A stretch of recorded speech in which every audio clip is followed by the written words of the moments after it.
Have a wonderful day. Enjoy the story, everyone. The white dress wasn't mine. The ballroom, full of Manhattan billionaires, definitely wasn't my scene. And the most powerful man in New York absolutely shouldn't be walking toward me with that devastating smile. Finally, murmured Ethan Carter, CEO of the largest tech empire on the East Coast, pulling me by the waist before I could protest. I thought you weren't going to show, sweetheart. I think you're confused. I never finished the sentence. His lips touched mine in a kiss that made the world stop spinning. Camera flashes exploded around us. 300 guests from New York's elite applauded, and there I was. Emma Thompson, high school literature teacher earning $42,000 a year, being kissed by America's most coveted bachelor. When we separated, he whispered in my ear, "Thank you for agreeing to pretend to be my fiancée, Olivia." Olivia? Olivia? Ethan, I'm not Olivia. I managed to stammer, still dizzy from the kiss. He looked at me as if seeing me for the first time. His ocean blue eyes widened in realization. Oh snap, it was exactly at that moment when an elegant elderly woman approached, beaming, covered in diamonds that probably cost more than my entire neighborhood. "Ethan, darling, what a beautiful young woman. When's the wedding?"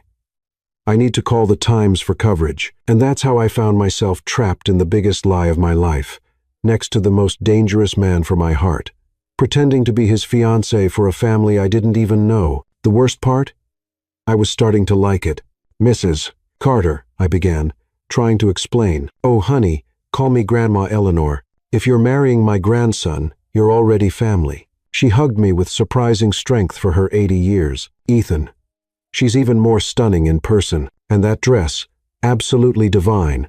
Ethan wrapped his arm around my waist, pulling me against him. The warmth of his body and the scent of his expensive cologne were doing strange things to my stomach. "Grandmother, Emma is special." Emma. At least he remembered my real name. Emma. What a lovely name. Eleanor clapped her hands. "Darling, tell me everything. How did you two meet? Was it love at first sight?" Ethan's always been such a workaholic. I thought he'd never find the right woman. I looked at Ethan in panic. He gave me a smile that probably closed billion-dollar deals. "Well, Grandma Eleanor, actually, we met at the New York Public Library." Ethan interrupted smoothly. "Emma was reading Jane Austen. I made a comment about Pride and Prejudice, and, well, the rest is history. Liar. Gorgeous, charming, completely irresistible liar, but still a liar." "Oh, how romantic," Eleanor sighed. "Just like my George, may he rest in peace. He won me over discussing Shakespeare in Central Park. More people approached politicians, CEOs, people I only saw on television, everyone wanting to meet Ethan Carter's fiancée. And there I was, a teacher from Queens who shopped at Target, pretending to belong in New York's most glamorous world. "Darling," Ethan murmured in my ear, his voice sending shivers down my spine. "We need to talk privately." He guided me through the crowd to a private terrace overlooking all of Manhattan. The city sparkled below like diamonds scattered across black velvet. "Okay, let me explain," he began, running his hand through his perfectly styled dark hair. "I hired an actress to pretend to be my fiancée tonight, Olivia Bennet. She was supposed to earn $50,000 for one night of acting, $50,000 more than my annual salary. And where is this Olivia? Good question." Ethan glanced at his gold watch. "She should have arrived 2 hours ago. Apparently, she decided it wasn't worth it. So, you saw me in a white dress and assumed I was your rent, a fake fiancé." I crossed my arms, trying to look annoyed instead of fascinated by this impossible man. "In my defense, you were in the right place at the right time, wearing the right color." He stepped closer, and I could see tiny golden flecks in his blue eyes. "And when I saw you, I forgot to think straight. Very convincing, Mr. Carter." "Ethan, and I'm being sincere." He placed his hands on my shoulders, sending waves of heat through my body. "Look, Emma, I know this is insane. I know you don't know me, don't owe me anything, but I need your help desperately." "Why?" "You're Ethan Carter. You're on the cover of Forbes. You could have any woman you want." "Not any woman. Not for this." His smile turned sad. "My grandmother is sick. Emma cancer. The doctors say she has maybe 6 months. The only thing she wants before she passes is to see me married and happy. It's foolish, I know. But It's not foolish, I interrupted gently. It's love. He looked at me with surprise, as if no one had ever understood before. Exactly. It's love. His voice became hoarse, and I'd do anything to give her that peace of mind. Anything. At that moment, the terrace door opened, and a stunning blonde woman appeared. Designer dress. Jewelry that cost more than cars. Everything too perfect. Ethan, there you are. She approached with a predatory smile. Your grandmother was telling me about your little fiancé. How adorably. The way she said adorable made it sound like an insult. Isabella, Ethan sighed. Emma. This is Isabella Langston. Isabella, my fiancée. Emma Thompson. Isabella analyzed me from head to toe, as if I were something stuck to the sole of her Louboutin. Thompson. How ordinary. She smiled venomously. And what do you do for work, honey? I'm a teacher. Oh.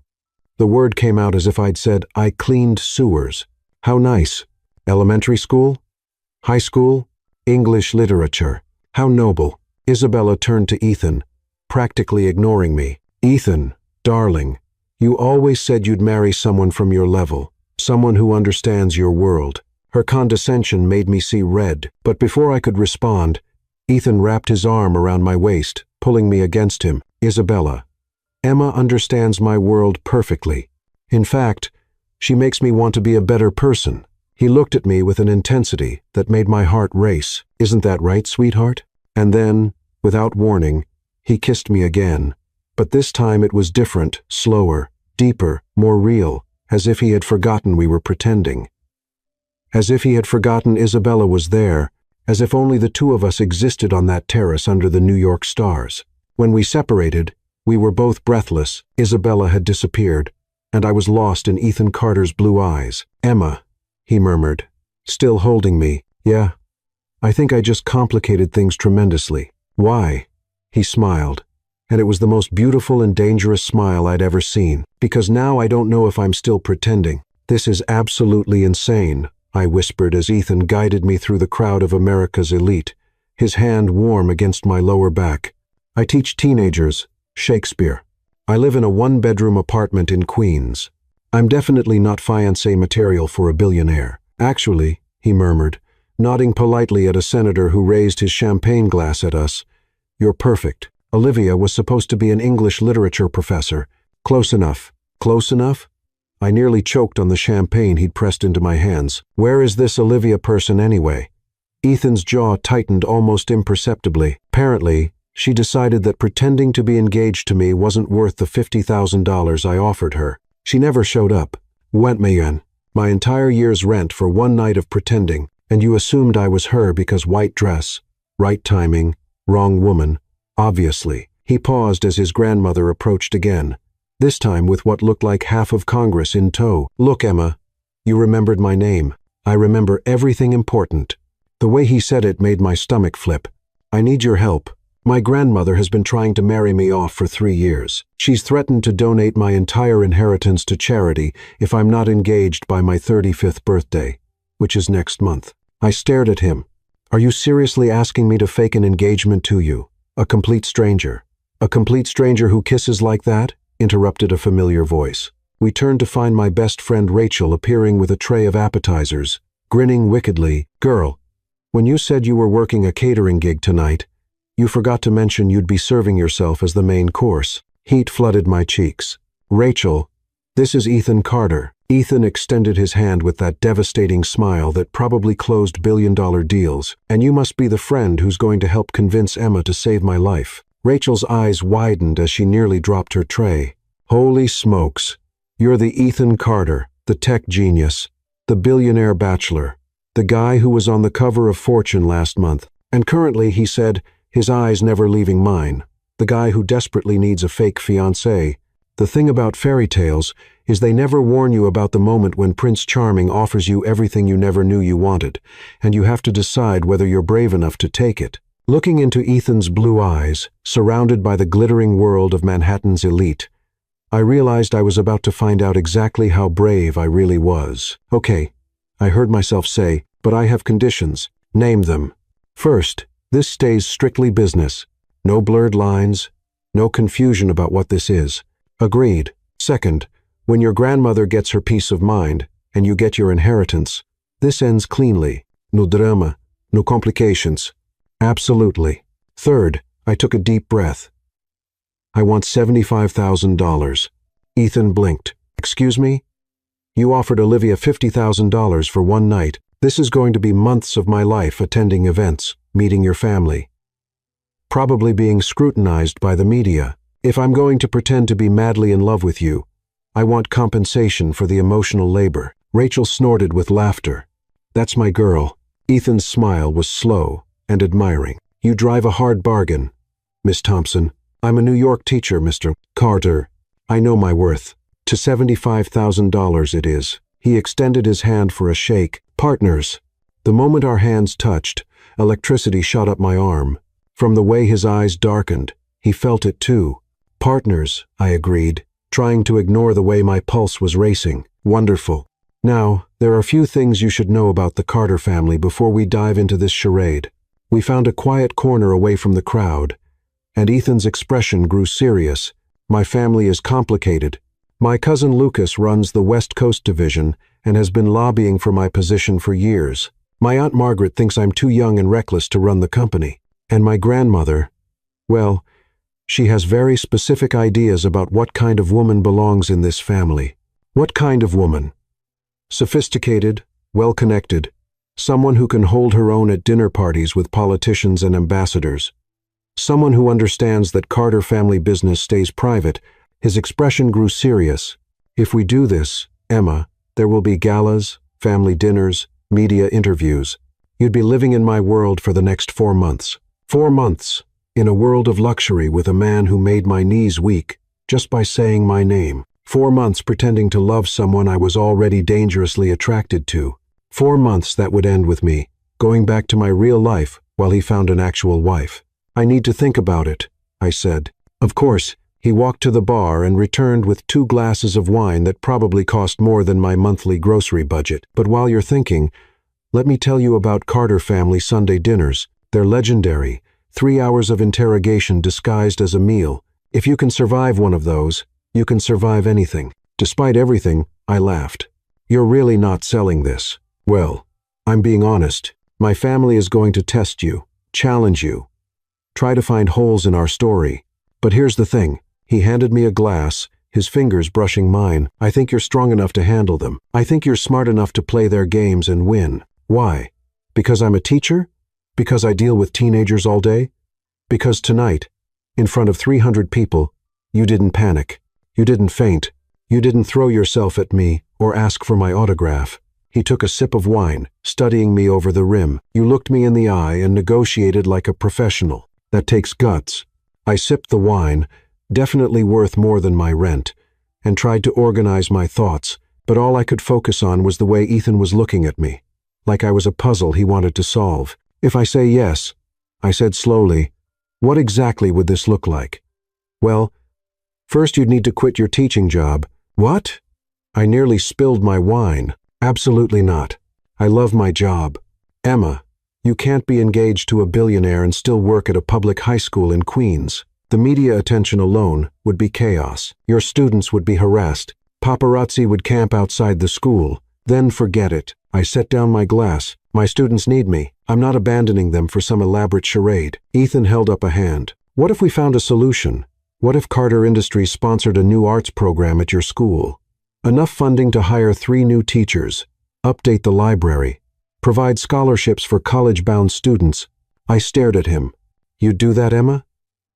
$75,000 is pocket change to me, but transforming your students' educational experience, that's an investment worth making. The offer was tempting, more than tempting. My school desperately needed resources, and my students deserved every opportunity. There's something else. Ethan continued, my grandmother wants to meet you officially this weekend. This weekend? Family brunch at the Carter estate in the Hamptons. Very casual. Just immediate family, about 20 people. 20 people is casual for the Carters? Yes. His smile was rueful. Emma, I won't lie to you. This won't be easy. My family has money, power, and very strong opinions. They're going to try to intimidate you. And you think I can handle that? Ethan stepped closer, and I could smell his cologne, something expensive and masculine that made my head spin. "I think you're the most intriguing woman I've met in years. I think you're brave enough to tell a billionaire he's not paying you enough, smart enough to see through society games, and strong enough to hold your own in any room." His voice dropped to a whisper, "And I think if anyone can help me pull this off, it's you." The intensity in his blue eyes was making it hard to think straight. This was dangerous territory, mixing business with the kind of attraction that could burn down everything in its path. "Okay," I said before I could change my mind. "I'll do it, but we stick to the rules. This is business, Ethan, nothing more." His smile was mysterious and slightly wicked. "Of course, Emma, strictly business." But the way he said it, and the way his eyes lingered on my lips, made me think this fake engagement was going to be anything but simple. "So," I said, trying to regain some composure, "when do we start?" "Right now." He offered me his arm, ready to meet the rest of New York society, Mrs. Carter-to-be. As we walked back into the crowd of Manhattan's elite, I couldn't shake the feeling that I was about to step into a world that would change me forever. And the most terrifying part? I was starting to look forward to it. "Let me get this straight," I said, pacing around Ethan's penthouse apartment that overlooked Central Park like a concrete kingdom. "Your grandmother, Eleanor Carter, isn't just any grandmother. She's the matriarch of the Carter Empire, controls 60% of your company's stock, and has basically issued an ultimatum: get engaged or lose everything your family has built for 4 generations. That's the simplified version, yes." Ethan loosened his tie, and I tried very hard not to notice how the motion made his shoulders shift under his perfectly tailored shirt. "My parents died in a plane crash when I was 16. Grandmother Eleanor raised me. Everything I am, everything I've built, is because she believed in me. I can't disappoint her, but you also can't actually get married. I've tried relationships." He ran a hand through his dark hair, messing it up in a way that made him look younger, more vulnerable. "Every woman I meet either wants my money or wants to change everything about my life. I work 16-hour days. I have offices in 15 countries. I'm not exactly relationship material." I stopped pacing. "So, what makes you think I'd be any different?" "Because," he said simply, "you were ready to walk away the second you realized who I was. Most women would have stayed for the champagne and the networking opportunities." He wasn't wrong. I had been calculating the fastest route to the exit. "And because," he continued, stepping closer, "when I kissed you tonight, you kissed me back like I was just Ethan, not Ethan Carter, CEO of Carter Industries." My face heated. "About that kiss. It was perfect. My grandmother bought it completely." His smile was pure trouble. "We have natural chemistry, Emma. That's not something money can buy. Natural chemistry, right?" That's what was making my pulse race whenever he looked at me with those intense blue eyes. My phone buzzed. A text from my landlord. "Rent's due tomorrow. Late fee applies after 6 p.m. Reality crashed over me like a cold wave. I lived paycheck to paycheck. My students couldn't afford basic supplies. My mom needed prescription medications I could barely help her afford. The $75,000. I said quietly. "When would I get it?" $25,000 up front. The rest, when we announce the engagement is over." Ethan studied my face for a long moment. "Plus living expenses, wardrobe budget, and that school donation we discussed. Enough money to change everything to help my mom, to give my students opportunities they'd never dreamed of, maybe even to take a real vacation for the first time in my adult life. There's more you need to know," he continued. "My family is intense. My cousin Lucas runs our Silicon Valley division and has been positioning himself as my heir apparent for years. My Aunt Margaret thinks I'm too impulsive to run the company. And my grandmother, well, she has very specific ideas about what kind of woman belongs in this family." "What kind of woman?" "Educated, well-connected, someone who can handle state dinners with senators and foreign dignitaries, someone who understands that Carter family business is sacred and confidential." His expression grew serious. "If we do this, Emma, there will be charity galas, board meetings, media scrutiny. You'd be living in my world completely. 4 months in paradise with a man who made my knees weak just by saying my name. 4 months pretending to love someone I was already dangerously attracted to. 4 months that would end with me going back to my real life while he found an actual wife." "I need ground rules," I said. "Of course," He walked to his kitchen, a gleaming monument to marble and stainless steel, and returned with a bottle of wine and 2 glasses. What do you need first? Separate living spaces? I keep my apartment. Actually, that won't work. The press will expect you to be living here within the week, but you can have the entire guest wing your own bedroom, bathroom, office space, complete privacy. I looked around the penthouse that was easily 10 times the size of my apartment. Okay, second rule. No physical contact unless absolutely necessary for public appearances. Ethan paused while pouring wine. Define absolutely necessary. Hand-holding at events. Maybe a kiss for photos. That's it. What about family dinners? Casual touches.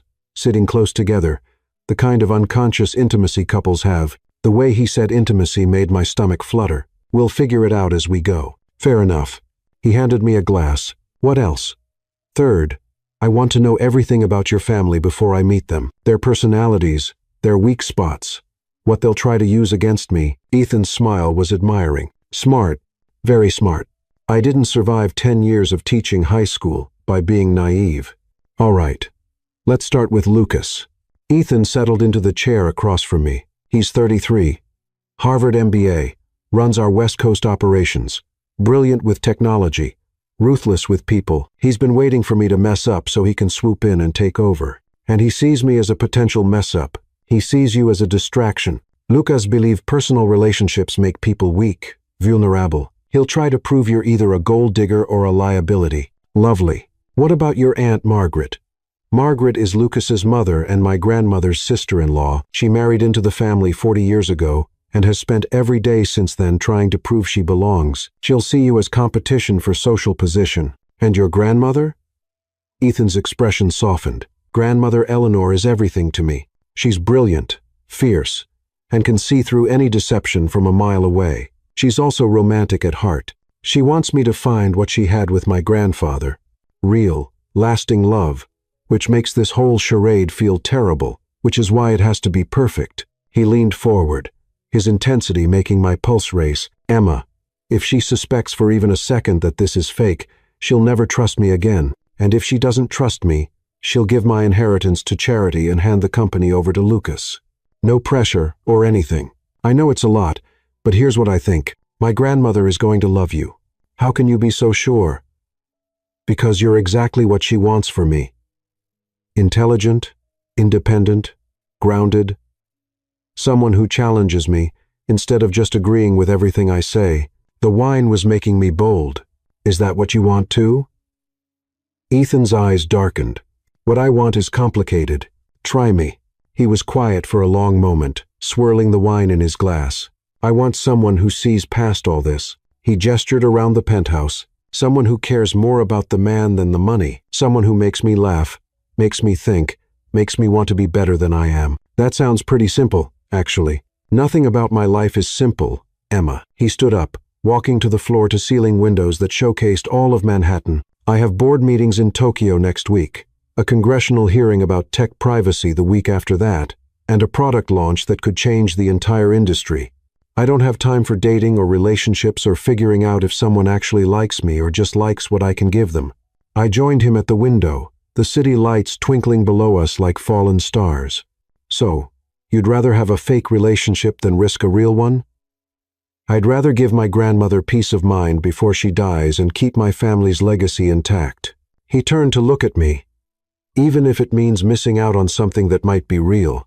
The way he said it, looking at me like I might be that something real, made my heart skip a beat. Ethan, I know.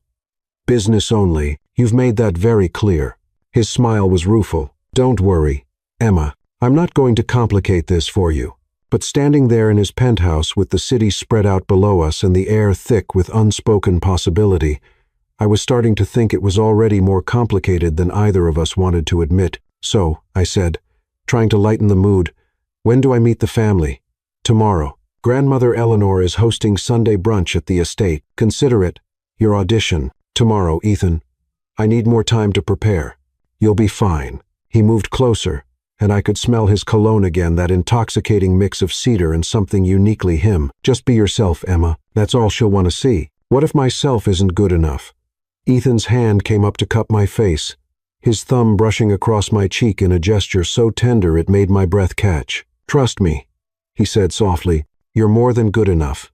For a moment, we just stood there, his hand warm against my skin, the city lights reflected in his blue eyes. It would have been so easy to lean into him, to forget about contracts and fake engagements, and all the reasons this was dangerous. Instead, I stepped back. I should go. Early morning tomorrow, and I need to figure out what someone wears to brunch with billionaires. Actually, Ethan's smile was mysterious. I took care of that. There should be some options being delivered to your apartment first thing in the morning. You bought me clothes? I bought my fiancé clothes. There's a difference, right? My fake fiancé. That's what I was. So why did it feel like so much more? The Carter estate in the Hamptons was not a house. It was a statement, sprawling across 27 acres of pristine beachfront property. The main residence looked like something out of a European fairy tale, all stone and glass and soaring architecture that seemed to touch the clouds. As our Blacktown car wound up the circular driveway lined with perfectly manicured hedges, I felt my confidence wavering for the first time since I'd agreed to this insane arrangement. "Breathe, darling," Ethan murmured, his hand finding mine where it was clenched in my lap. His thumb traced over my knuckles in what was supposed to be a comforting gesture, but instead sent electricity shooting up my arm. "They're going to love you." "Easy for you to say," I replied, smoothing down the cream-colored Chanel dress that had appeared at my apartment that morning, along with shoes, jewelry, and a handbag that probably cost more than my monthly salary. "You're not the one being auditioned for the role of future Carter wife. Actually," he said with a grin that made my stomach flutter, "I think I'm being auditioned, too. Grandmother Eleanor has very strong opinions about my life choices, and she's not shy about expressing them." The front entrance was even more intimidating than the exterior. Massive oak doors that looked like they belonged on a medieval castle, flanked by marble columns that rose 3 stories high. But the real intimidation began when those doors opened to reveal not a butler, as I'd expected, but Eleanor Carter herself. At 82, Ethan's grandmother was still a force of nature, petite, but commanding, with silver hair styled in an elegant chignon and eyes the same piercing blue as her grandson's. She wore a simple but obviously expensive navy dress and pearls that probably belonged in a museum. "Ethan, my darling boy," she said, embracing him warmly before those sharp eyes turned to assess me. "And this must be Emma."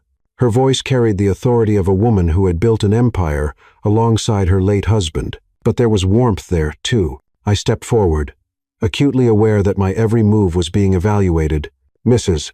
Carter, it's such an honor to meet you," I said, extending my hand. Instead of shaking it, she pulled me into a surprisingly strong hug. "Call me Eleanor, dear. If you're going to be part of this family, we start as we mean to go on." She stepped back, studying my face with the intensity of someone who'd spent decades reading people for a living. "You're even lovelier than the photograph suggested, and you have good posture. That's important for the cameras." "Thank you, Eleanor. Come, come. Everyone's on the terrace. I want to hear absolutely everything about how my impossible grandson finally convinced a woman of obvious intelligence to tolerate his workaholic tendencies." She linked her arm through mine, effectively separating me from Ethan as we walked through rooms that looked like they belonged in the Metropolitan Museum of Art. Oil paintings by masters I recognized from textbooks, furniture that was probably worth more than most people's houses, fresh flowers that must have cost a fortune to arrange. But it was the terrace that truly took my breath away.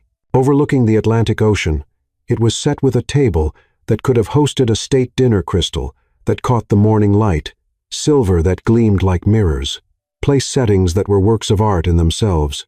And seated around that table were the people who would determine whether I was worthy of their world. "Everyone," Eleanor announced, her voice carrying easily across the space, "I'd like you to meet Emma Thompson, Ethan's fiancée." The scrutiny was immediate and intense.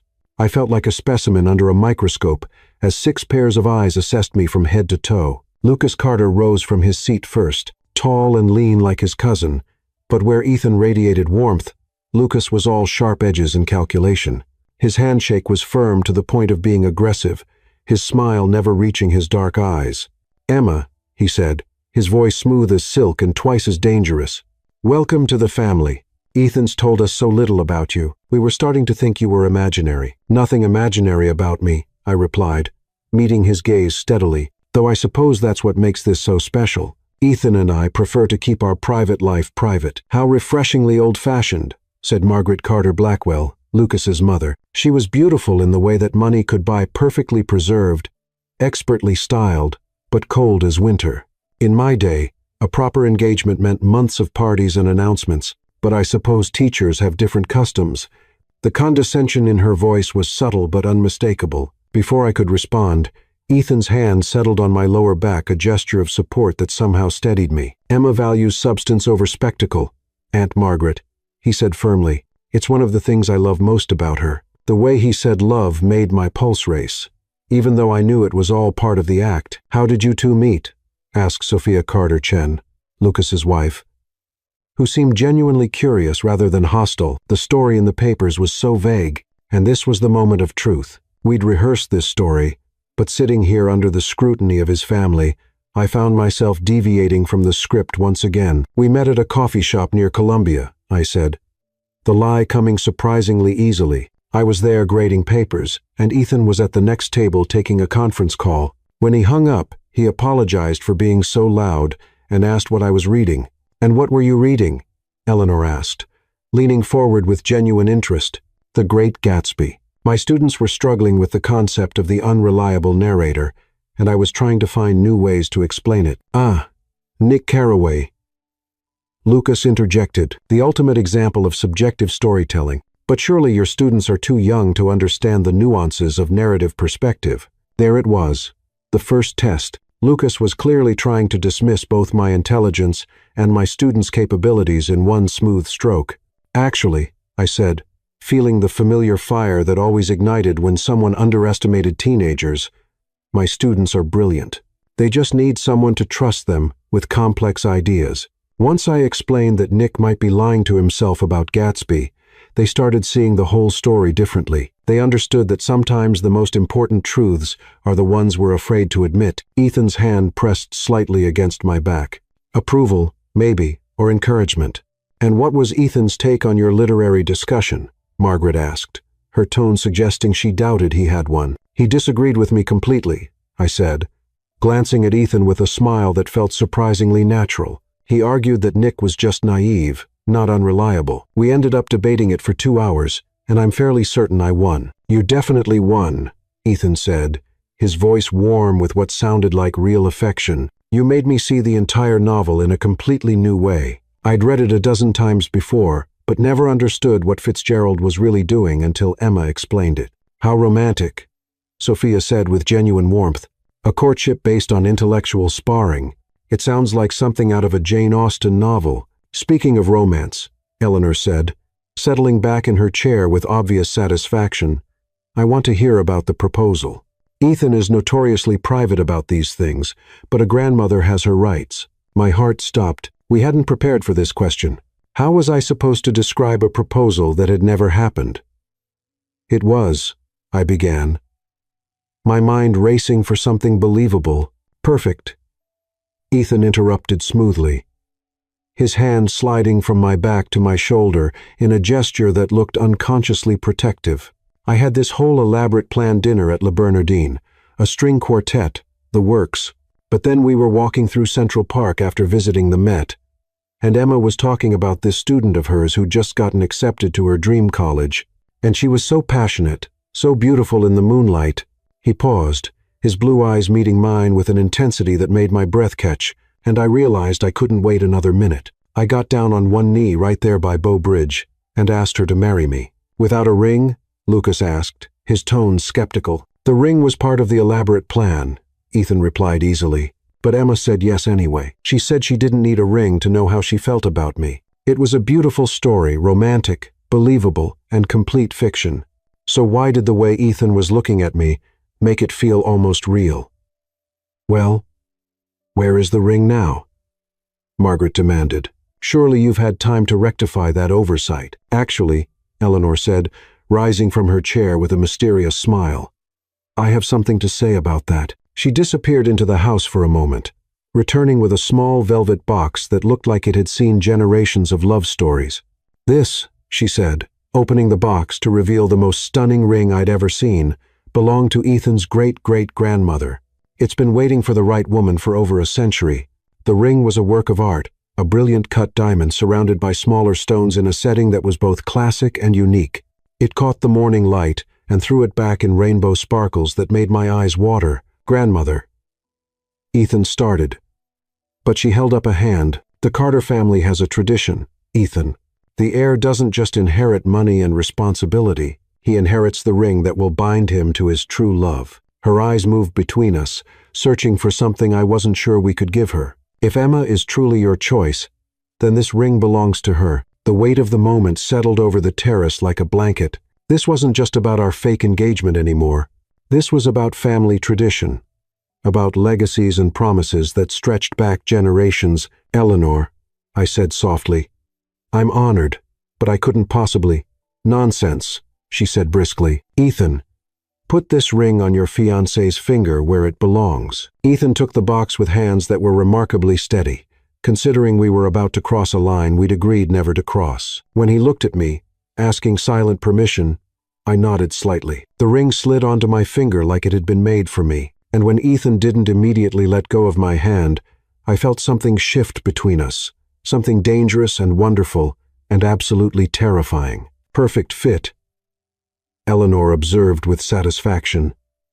"Just as I knew it would be. It's beautiful," I whispered. And it was. It was also worth more than I'd make in a lifetime of teaching. But that wasn't what made my throat tight with emotion. It was the way Ethan was still holding my hand, his thumb tracing over the ring like he was memorizing the sight of it there. "Now then," Eleanor said, settling back into her chair, "let's talk about the wedding." My stomach dropped. "The wedding? Of course, dear. We'll need at least 6 months to plan properly. I'm thinking spring, maybe April or May. The gardens here are spectacular then, and the weather is perfect for an outdoor ceremony." "Grandmother," Ethan said carefully, "we haven't really discussed timing yet." "Well, what's to discuss?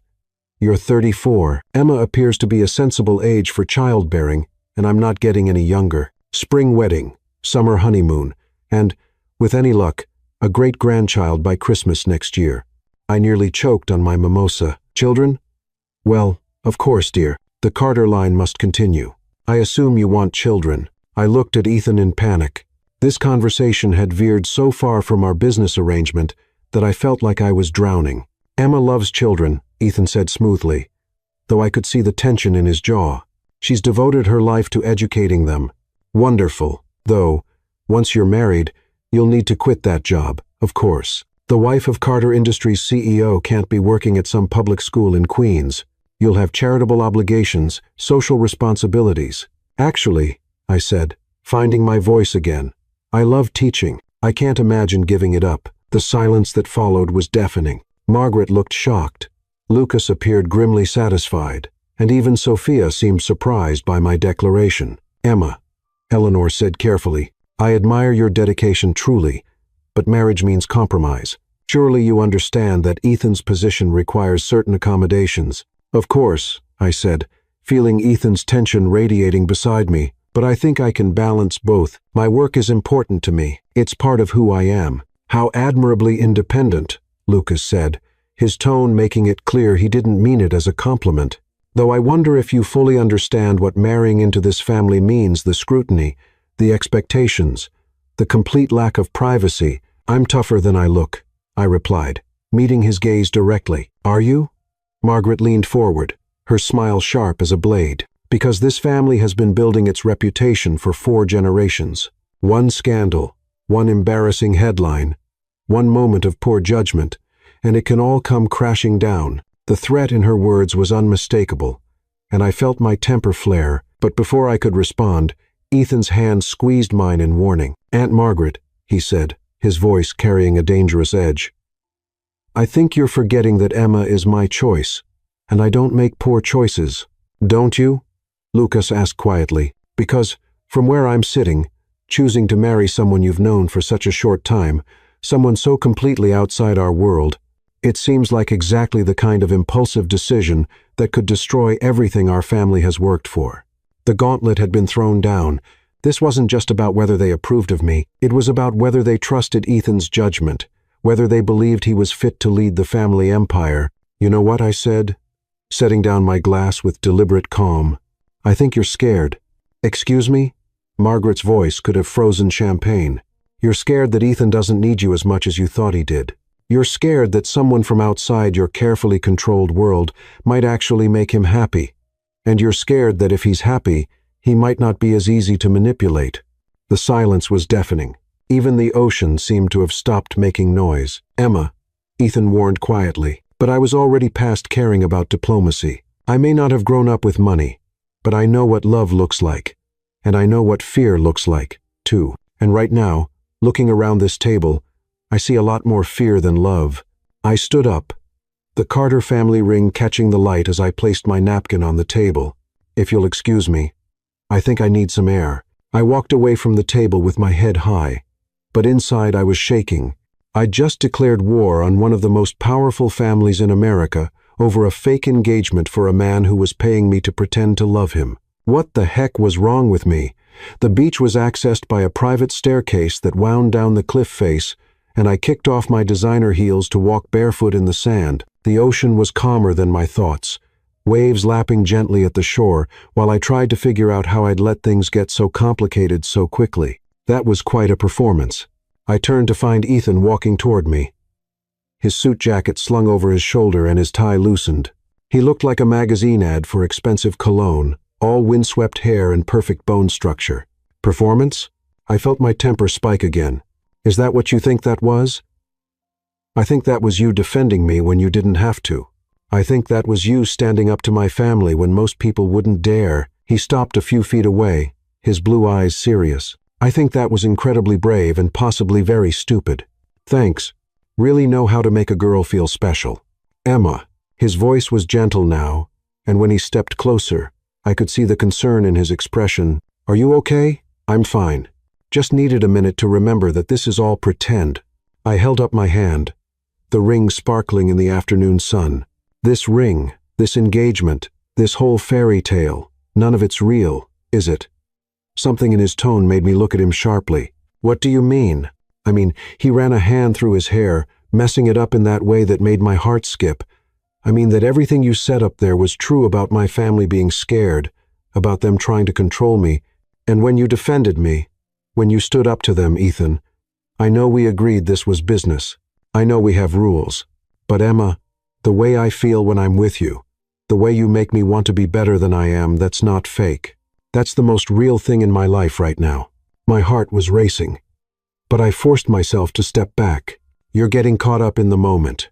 The setting, the family drama, the pressure it's making everything feel more intense than it is. Is it?" He moved closer, close enough that I could see the flecks of gold in his blue eyes. "Because I felt this the moment I kissed you at that party. Before I knew your name, before any of this started, I felt something I've never felt before." "Ethan, stop." But my voice came out breathless instead of firm. "Why? Because it's inconvenient? Because it's not part of our deal?" His hand came up to cup my face, thumb tracing over my cheek. "Since when do the best things in life follow a business plan?" I should have pulled away, should have reminded him of the rules, of the boundaries, of all the reasons this was impossible. Instead, I found myself leaning into his touch. "This is dangerous," I whispered. "The best things usually are." He was right there, his lips inches from mine, and all I had to do was rise up on my toes. "And Ethan, Emma." Eleanor's voice carried down from the terrace above us. "Come back up here. We're not finished with our conversation." The moment shattered like glass. Ethan stepped back, and I immediately felt the loss of his warmth. "We should go," he said, his voice rougher than usual. "Yeah, we should." But as we walked back toward the stairs, the Carter family ring heavy on my finger and Ethan's admission echoing in my mind, I couldn't shake the feeling that we'd just crossed a line we could never uncross. And the terrifying part? I wasn't sure I wanted to go back. "You were magnificent today," Ethan said as we stood in the elevator of his building. Manhattan's glittering lights spread out below us through the glass walls. "The way you handled Lucas's interrogation about your background, how you connected with grandmother Eleanor over literature, the way you stood up to Margaret's condescension, I couldn't have asked for a better performance." Performance? There was that word again. "Your cousin doesn't trust me," I said, watching the floor numbers climb toward the penthouse. And your aunt thinks I'm some kind of social climber who got lucky with a rich boyfriend. Margaret thinks everyone who wasn't born into money is a social climber. And Lucas. Ethan's jaw tightened almost imperceptibly. Lucas sees you as a threat to his ambitions. If I'm happily settled, I'm less likely to work myself to death and hand him control of the company on a silver platter. The elevator dinged softly as we reached his floor, but neither of us moved to get off. The space suddenly felt smaller, more intimate, charged with the electricity that had been building between us all day. Is that what you want? I asked quietly, finally turning to face him fully. To work yourself to death for a company that your family seems more interested in controlling than supporting. It's what I've always done. He leaned against the elevator wall, and for the first time since I'd known him, Ethan Carter looked tired, not just physically exhausted, but soul-deep, weary. My parents built Carter Industries from a small software company into one of the most influential tech corporations in the world. When they died, I promised myself I'd make it even bigger, even more successful. Mission accomplished, I suppose, but somehow it never feels like enough. Maybe because you've been so focused on building their dream that you never figured out what your own dreams look like. The elevator doors started to close, but Ethan caught them with his hand, holding them open while he studied my face with those penetrating blue eyes. When did you become so wise about things you know nothing about? I teach high school, remember? Half my job is helping kids figure out who they are versus who everyone expects them to be. I stepped past him into the hallway, acutely aware of how his cologne seemed to wrap around me. Sometimes the lessons go both ways. His penthouse felt different tonight, more intimate somehow, despite its vast size and minimalist perfection. Maybe it was the way the city lights painted everything in gold and silver, or maybe it was the weight of the family ring on my finger, a constant reminder of how deep we'd waded into this deception. Drink? He offered, already heading toward the bar cart that probably cost more than most people's cars. I should go home. Why? The simple question hung in the air between us, loaded with implications neither of us were ready to voice. Why should I go back to my cramped apartment in Queens when I could stay here in this palace overlooking Manhattan? Why should I maintain the distance I'd insisted on when every moment with Ethan made me want to close the gap between us? Because, I said finally, we've been on all day. Don't you need a break from pretending? Ethan poured himself a scotch, something expensive and amber that caught the light like liquid gold, and turned to face me. His expression was unreadable, but there was something in his eyes that made my pulse quicken. Is that what you think we've been doing today? Pretending?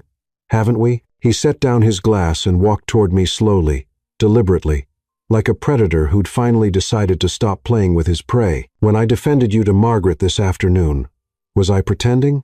When I watched you light up talking about your students' achievements, was that fake? When I couldn't take my eyes off you during brunch because you were the most fascinating person at that table, was that part of our business arrangement? My breath caught as he stopped just inches away, close enough that I could see the flecks of silver in his blue eyes, close enough to count the dark lashes that any woman would kill for. Ethan, I said, I know what our rules are. I know what our rules are, Emma. I wrote them, but somewhere between that first kiss at the charity gala and today, something changed for me. His hand came up to cup my face, thumb brushing across my cheek with devastating gentleness. I'm not pretending anymore. You have to be, I whispered, even as I leaned into his touch like a flower turning toward sunlight, because I can't do this if it's real. Why not? Because you're Ethan Carter. You're on the cover of Fortune magazine.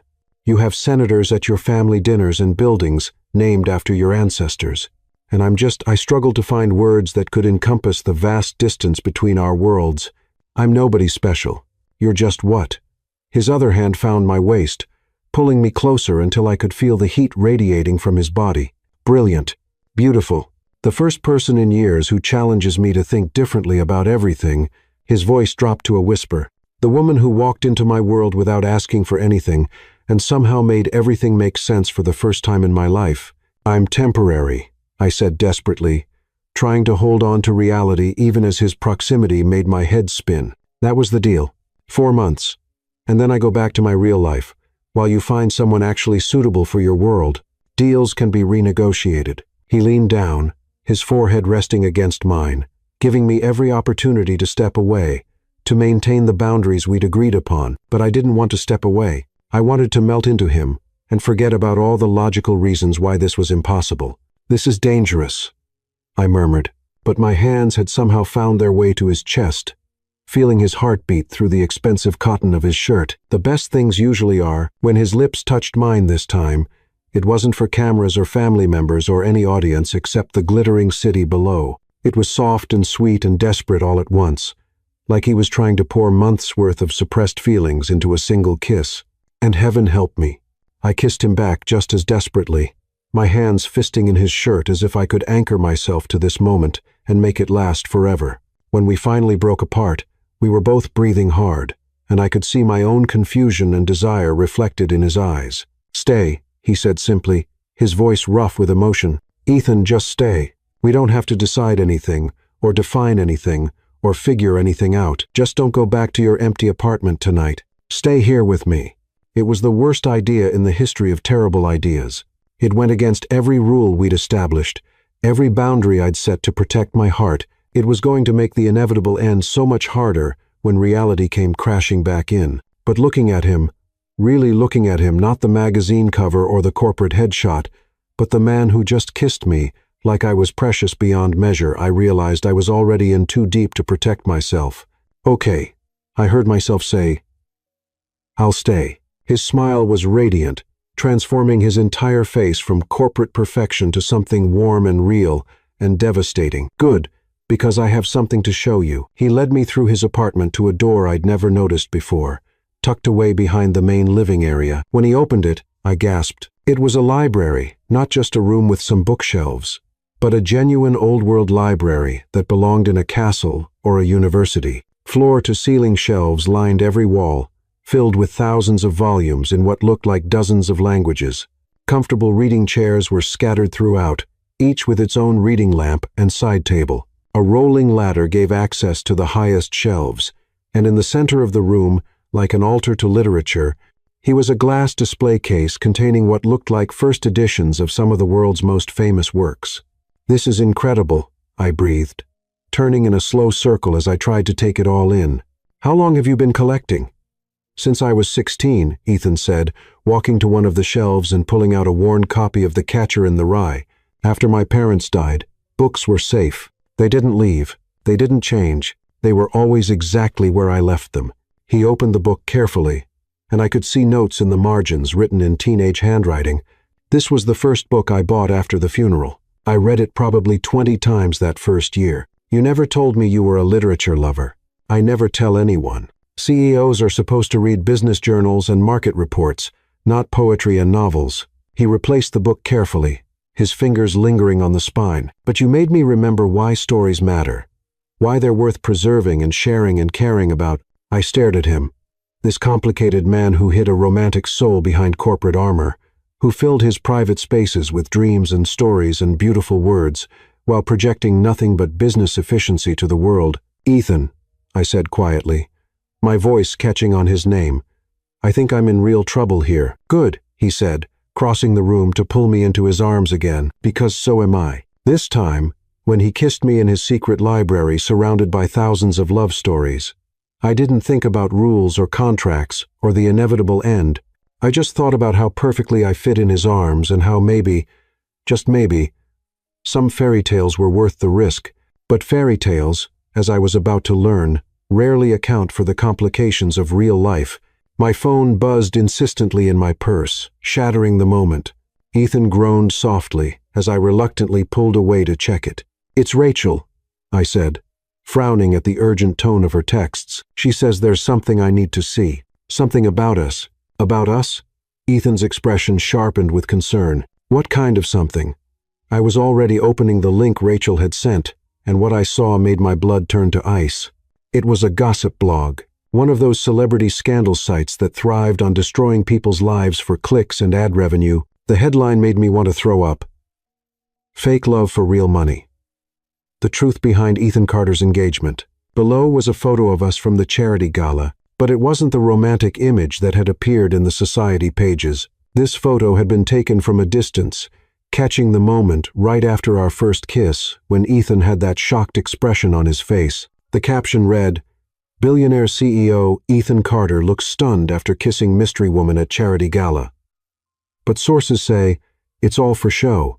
"Oh no," I whispered, scrolling down to read the article. "Oh no, oh no, oh no. What does it say?" Ethan was reading over my shoulder now, his body tense with alarm. The article was worse than I could have imagined. Someone had leaked everything. The original plan to hire an actress, Olivia's no-show. The desperate improvisation that had led to my involvement. They had details about the $50,000 payment, about the family inheritance ultimatum, about the timeline of our fake engagement, but worst of all, they had quotes from someone who clearly knew intimate details of our arrangement. Ethan Carter was so desperate to fool his dying grandmother that he hired an actress to pretend to be his fiancée. When that fell through, he grabbed the first woman he saw and convinced her to go along with the charade for money. The whole thing is fake. A business transaction designed to secure his inheritance. The real question is, how long can they keep up the lie? Who would know all this? I asked, my voice barely above a whisper.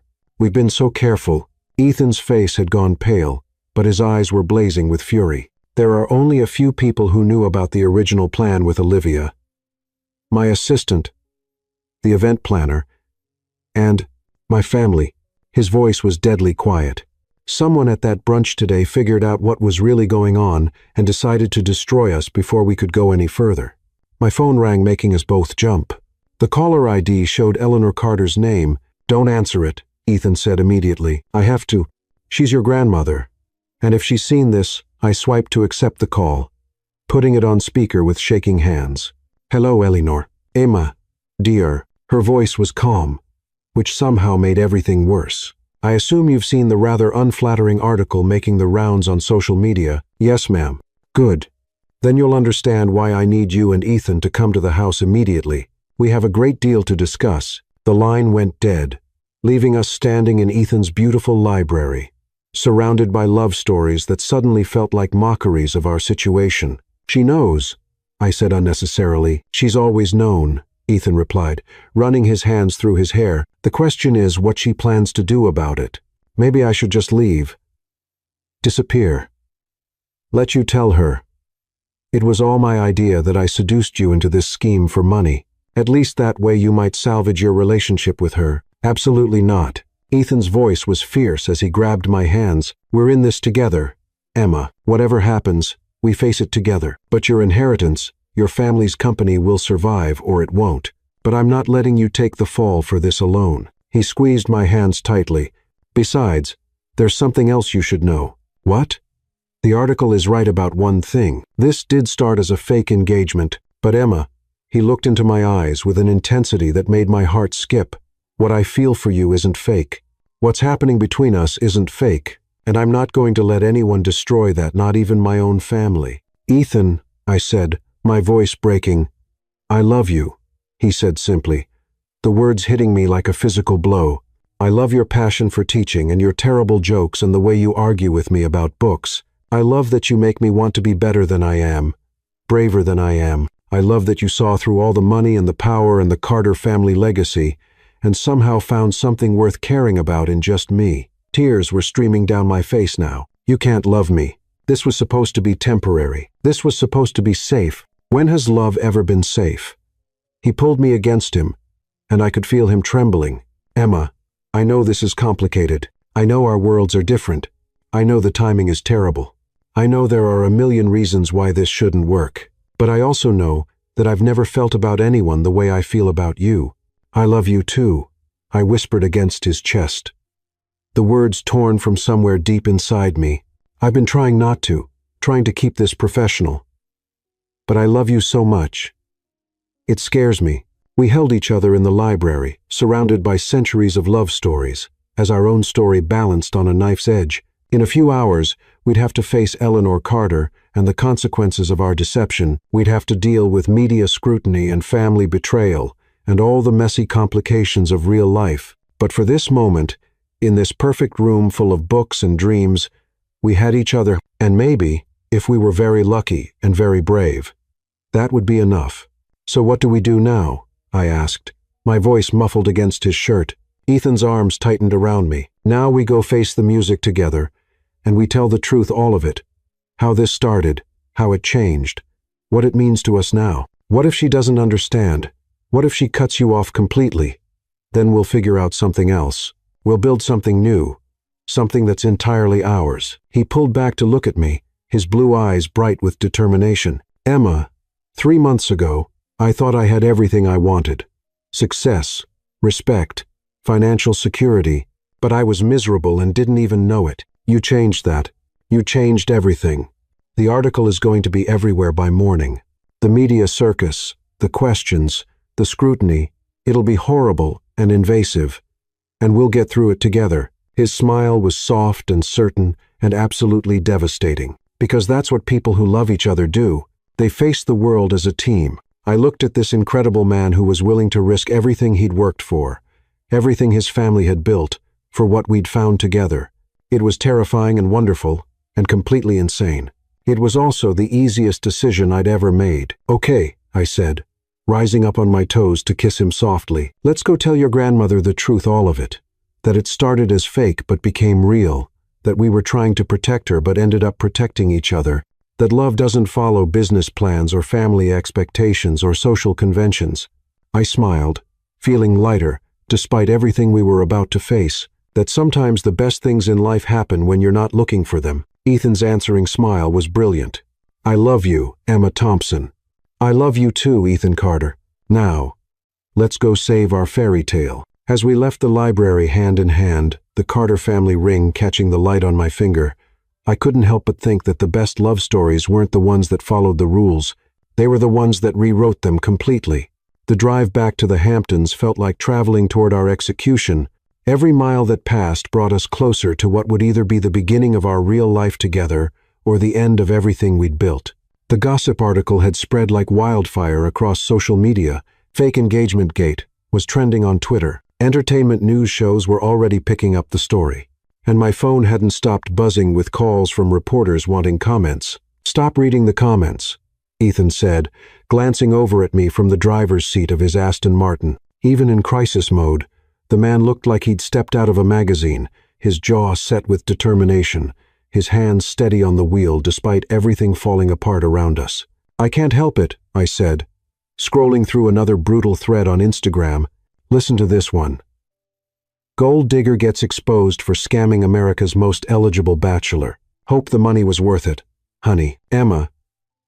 His voice was firm but gentle. Look at me. I reluctantly put down my phone and met his eyes. Even in the dim light from the dashboard, they were the most beautiful shade of blue I'd ever seen. Whatever happens tonight, whatever my family says or does, what we have is real. The way I feel about you is real. Don't let social media trolls make you forget that. Easy for you to say, you're not the one being called a scheming social climber in every comment section on the internet. Ethan's jaw tightened, and for a moment, I thought he might pull over and demand to see my phone so he could argue with strangers on social media. Instead, he reached across the console and took my hand in his, the Carter family ring cool against his warm skin. Do you know what I was doing the night before that charity gala? He asked. Working, probably. You're always working. I was sitting in my office at 2:00 inches the morning, looking out at the city and thinking about how empty my life felt. I had everything I'd ever thought I wanted. Money, success, respect, but I was completely alone. I was 34 years old, and I'd never been in love. Not really. I was starting to think maybe I wasn't capable of it. His thumb traced over my knuckles, sending familiar shivers up my arm. Then I saw you across that ballroom, and something just clicked. Even before I knew your name, even before we spoke, I felt more alive than I had in years. And when I kissed you, when you mistook me for your hired actress and kissed me, I corrected, but I was smiling despite everything. When I kissed the woman who was about to change my entire world, he said firmly, Emma, I've closed billion-dollar deals. I've given presentations to world leaders. I've been on the cover of magazines and given keynote speeches to thousands of people, but nothing has ever felt as important as what I'm about to say to my grandmother tonight. That I love you, that this started as a deception, but became the most honest thing in my life. that I'd rather lose everything and build something new with you than spend one more day living the lie I was living before I met you. My heart clenched. Ethan, you can't throw away your family's legacy for me. I'm not throwing it away. I'm choosing what matters most. He brought our joined hands to his lips, pressing a soft kiss to my knuckles. My great-grandfather started Carter Industries because he wanted to build something lasting for the woman he loved. My grandfather expanded it for the same reason. My parents sacrificed for it because they believed in family, in love, in building something bigger than themselves. And you? I've spent the last 18 years building an empire, but I forgot why it mattered. You reminded me. His eyes met mine again, intense and unwavering. The Carter legacy isn't about money or power or impressing society. It's about love. It's about finding someone worth building a life with, someone worth fighting for, someone worth risking everything for. Tears were threatening again, but I blinked them back. What if your grandmother doesn't see it that way? Then she's forgotten what her own love story was about. Ethan's voice was steady, but I could see the fear in his eyes. But Emma, even if she does cut me off, even if I lose the company and the inheritance and the family name, I'd rather have a real life with you than a fake one without you. The Carter estate loomed ahead of us, every window blazing with light despite the late hour. It looked like a fortress preparing for battle, which wasn't far from the truth. Looks like we're not the only ones who couldn't sleep. I observed as Ethan parked in the circular driveway. The whole family is probably here. Emergency meetings are a Carter tradition when scandal threatens. He turned off the engine but made no move to get out. Emma, before we go in there, I need you to know something. What? If this goes badly, if they turn on you, if they try to blame you for everything, I need you to let me handle it. Don't try to protect me or take responsibility for the deception. I got you into this, and I'll get you out of it. We got each other into this, I corrected, and we'll face whatever comes together. Remember? His smile was beautiful and sad and absolutely devastating. Have I mentioned that I love you? Once or twice, but I don't mind hearing it again. I love you, Emma Thompson. More than I thought it was possible to love anyone. More than I thought I was capable of loving anyone. I love you too, Ethan Carter, which is why we're going to fight for this, whatever it takes. We walked hand in hand toward the front entrance, where the massive oak doors opened before we could even ring the bell. Eleanor Carter stood in the doorway, still elegant despite the late hour, her expression unreadable. Ethan, Emma, her voice gave nothing away. Thank you for coming so quickly. Everyone is waiting in the library. The library at the Carter estate was nothing like Ethan's intimate book sanctuary in the city. This was a formal room designed to intimidate.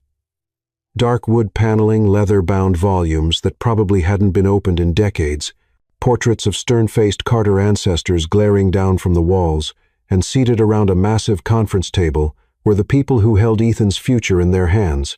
Lucas was there, of course, his expression a mixture of satisfaction and false concern. Margaret sat beside him, her smile sharp as a blade. Sophia looked uncomfortable, clearly wishing she were anywhere else. And at the head of the table sat Eleanor, every inch the family matriarch despite her 82 years.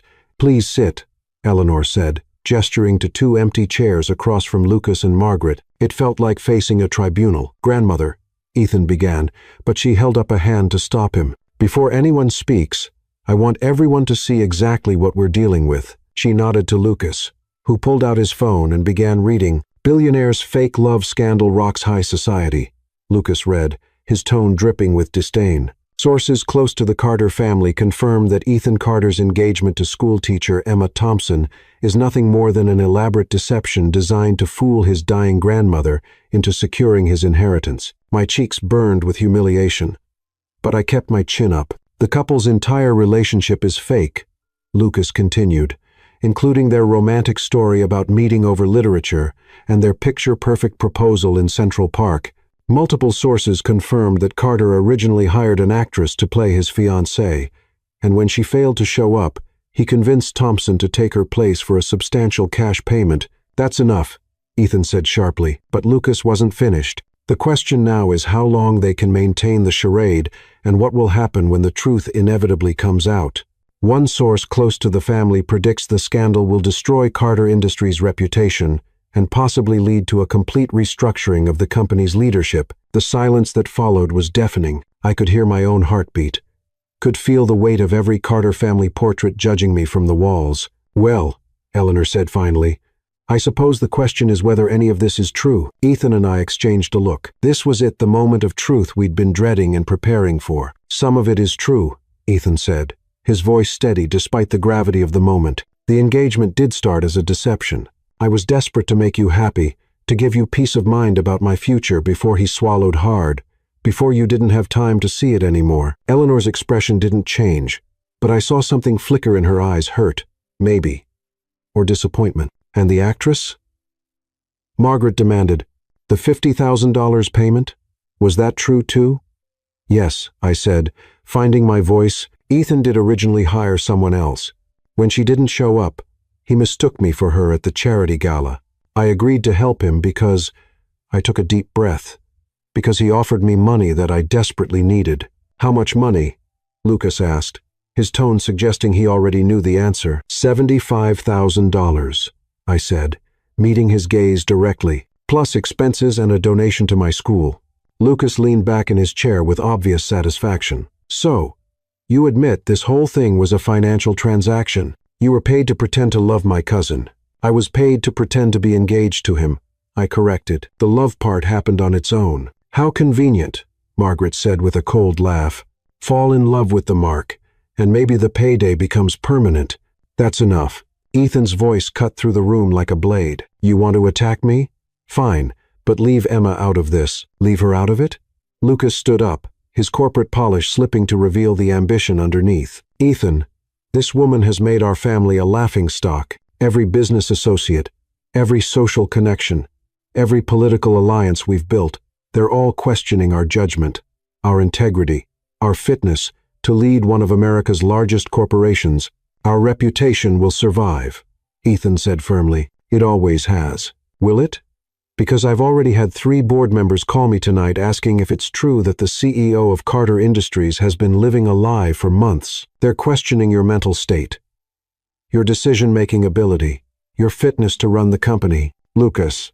Eleanor's voice was quiet, but carried absolute authority. "Sit down." He reluctantly took his seat, but his eyes remained fixed on Ethan with undisguised hunger. This was his moment. His chance to finally claim what he'd been coveting for years. "Now then," Eleanor continued, her sharp gaze moving between Ethan and me, "I've heard what the articles say. I've heard Lucas's concerns.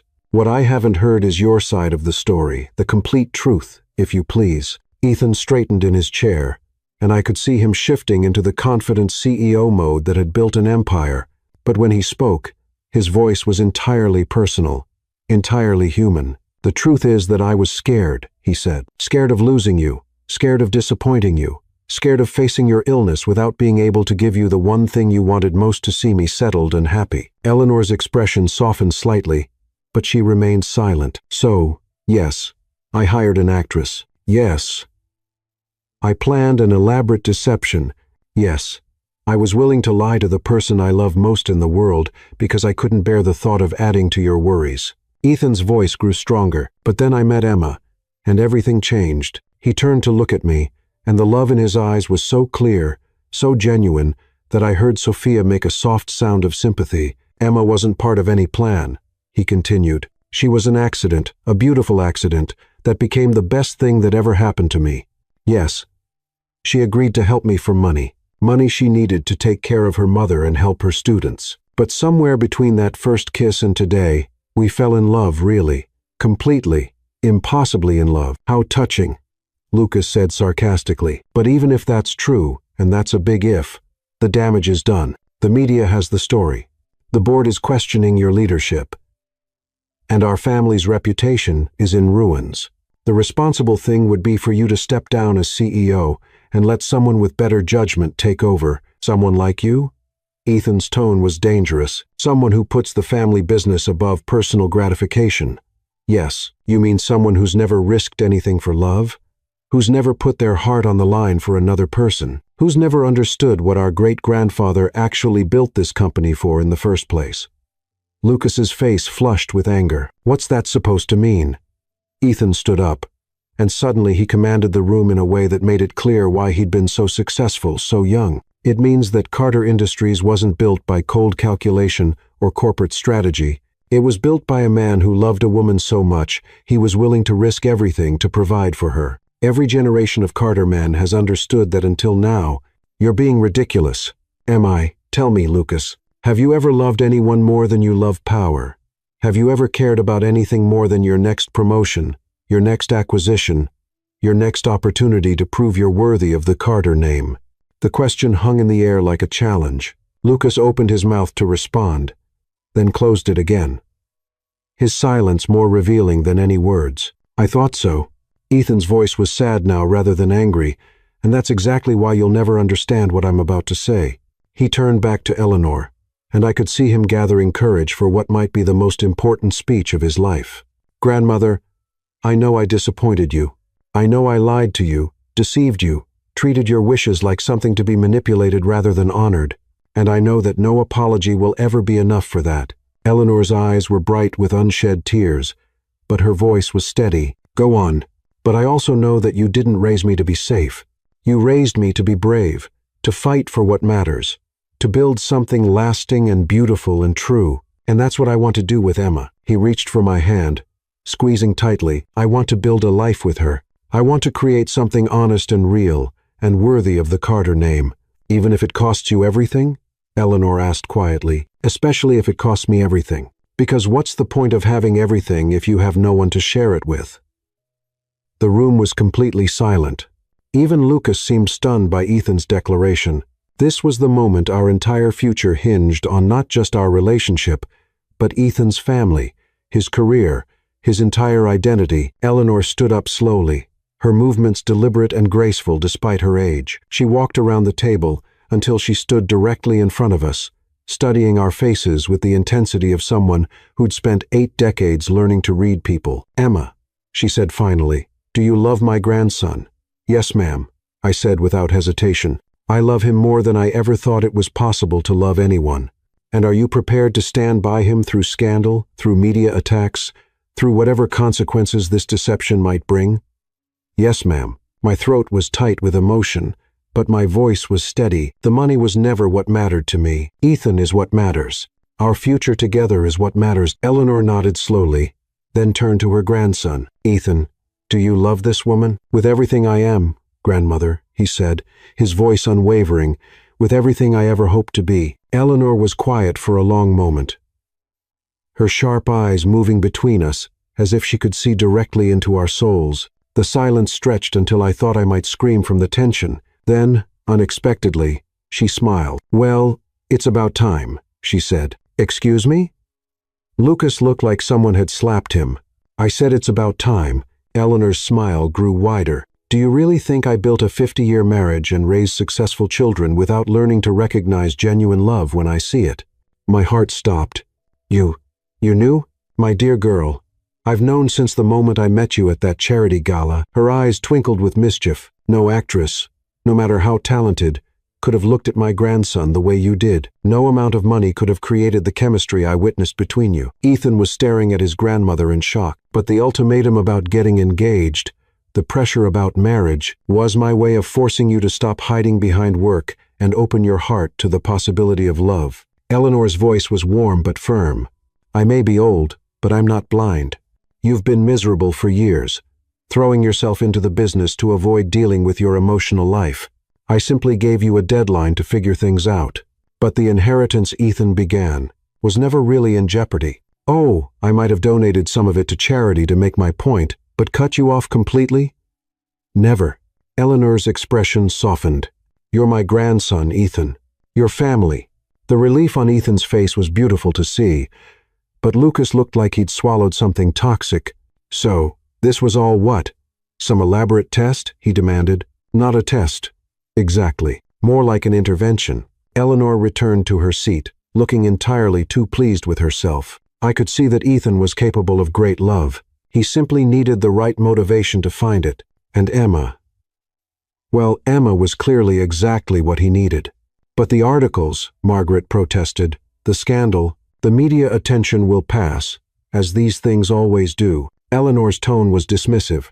People love a redemption story, especially one that involves genuine romance. Her expression grew more serious. Besides, The real question isn't whether the media approves of this relationship, it's whether it's authentic, lasting, and built on the kind of values that will sustain the Carter family for another generation. She looked directly at me.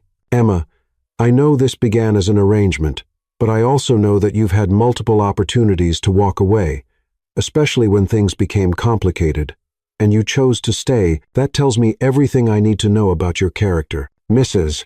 Carter Eleanor, I corrected myself. I need you to know that I never wanted to deceive you. I care about you, and I care about your family's legacy. The last thing I wanted was to cause harm, and yet, you were willing to risk that harm for love. Just as Ethan was, Eleanor's smile was warm and approving. My dear, that's exactly the kind of woman I hoped my grandson would find, someone brave enough to take chances, strong enough to weather storms, and wise enough to know that the best things in life are worth fighting for. Lucas cleared his throat loudly. This is all very touching, but it doesn't address the practical concerns. The board of directors, our business partners, the media scrutiny will be handled appropriately, Eleanor said firmly. Ethan will address the board directly, explaining that while his engagement began unconventionally, his feelings are entirely genuine. We'll arrange interviews with reputable journalists to tell our side of the story, and we'll move forward with dignity and honesty. And if that's not enough? Lucas pressed. If the board loses confidence in Ethan's leadership, Eleanor's expression grew steely. Then they'll discover that this company was built by Carters and will continue to be run by Carters, regardless of their opinions about our personal lives. It was a masterful performance. The family matriarch asserting her authority while making it clear that love and loyalty mattered more than corporate politics. Lucas looked like he wanted to argue further, but even he wasn't brave enough to challenge Eleanor when she spoke with that tone. Now then, Eleanor continued, her voice returning to its normal warmth, I believe we have more pressing matters to discuss, such as when you two are actually going to get married. I nearly choked on my own saliva. Married? Well, of course, you're engaged, aren't you? And unless I'm very much mistaken, you're genuinely in love. So, when's the wedding? Ethan and I looked at each other in panic. We'd been so focused on surviving the scandal and keeping our fake engagement intact that we'd never actually discussed what came next. We haven't set a date yet, Ethan said carefully. Well, let's remedy that right now. I'm not getting any younger, and I'd like to see my grandson properly married before I'm too old to enjoy it. Eleanor pulled out her phone with the efficiency of a woman half her age. I'm thinking May. The gardens will be beautiful. The weather should be perfect. And it gives us enough time to plan something worthy of the Carter name. Eleanor, I said weakly, don't you think we should take some time to what? Figure out if you love each other? We've established that. Determine if you're compatible. You've been living together for months. Decide if you can weather difficult circumstances together. You just did. She looked up from her phone with a smile that brooked no argument. Unless, of course, you're having second thoughts. No second thoughts, Ethan said firmly, his hand finding mine and squeezing tightly. Emma, will you marry me for real this time? Not for business or family pressure or any reason except that I love you and want to spend the rest of my life with you. It wasn't the most romantic proposal in the world. We were sitting in a formal library, surrounded by his entire family, still reeling from a media scandal, having just confessed to an elaborate deception, but looking into Ethan's blue eyes, seeing the love and hope and determination there. I couldn't imagine a more perfect moment. Yes, I said. And the word felt like stepping off a cliff and discovering I could fly. Yes, I'll marry you. The Carter family ring on my finger caught the light as Ethan lifted my hand to his lips. And I realized it didn't feel foreign anymore. It felt like it belonged there, like I belonged there. Like this impossible fairy tale had somehow become my real life. Excellent, Eleanor said, already making notes on her phone. I'll call the wedding planner first thing tomorrow. And Emma, dear, we'll need to discuss your dress, the flowers, the guest list. Actually, I interrupted, feeling braver than I'd ever felt in my life, I have a request. Of course, darling, what is it? I want my students to be there, all of them. I know it's unconventional, but they're my family too. And this whole thing started because I wanted to help them. I'd like them to see how the story ends. Eleanor's smile was radiant. My dear girl, That's not unconventional at all. That's exactly what a Carter wedding should be. A celebration of family, however we choose to define it. As the family began discussing wedding plans with the enthusiasm of people who just avoided a major crisis, I felt Ethan's arm slip around my shoulders, pulling me close. "So," he murmured in my ear, "how does it feel to officially be marrying a billionaire?" "Like I'm marrying the man I love," I replied. "The billionaire part is just a bonus." "Good answer." His lips brushed against my temple. "Because I have a feeling our real adventure is just beginning." Looking around the room at his family, our family already debating flower arrangements and menu options with passionate intensity, I couldn't help but laugh. "Bring it on," I said. "After surviving fake engagement scandal drama, I think I can handle anything the Carter family throws at me. Even Lucas's bachelor party speech." I looked over at his cousin, who was still sulking in his chair like a child who'd been told Christmas was canceled. "Okay, maybe not anything, but close." Ethan's laugh was pure joy, and as he pulled me closer, I realized that sometimes the best love stories are the ones that start with a lie and end with the most beautiful truth of all. That love, real love, is always worth the risk. 6 months later, as I walked down the aisle of the Carter Estate Gardens toward the man who'd accidentally become my destiny, surrounded by my students and his family and hundreds of flowers, I thought about how perfectly imperfect our story had been. We'd started with deception and found truth. We'd planned for temporary and discovered forever. We'd thought we were pretending and realized we were finally being real for the first time in our lives. And as Ethan slipped a new ring onto my finger, one we'd chosen together, one that represented our real beginning rather than our fake one, I knew that the best fairy tales weren't the ones that followed all the rules. They were the ones that rewrote them completely. The end.